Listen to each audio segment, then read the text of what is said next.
Are you filing ITR for the first time? If yes, here is a quick start guide for you. First, collect all your income proofs. Salary, freelance, rent, gather it all.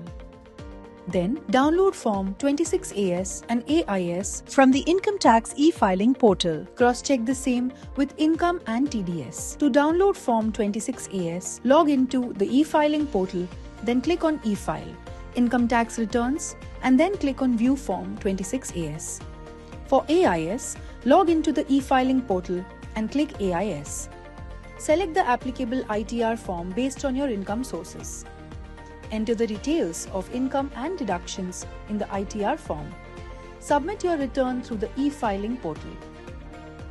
The last step to complete the ITR is verification. The recommended method is e-verification. You can use Aadhaar OTP, net banking, or EVC for e-verification. Filing your ITR is simpler than you think. Start early, file easily.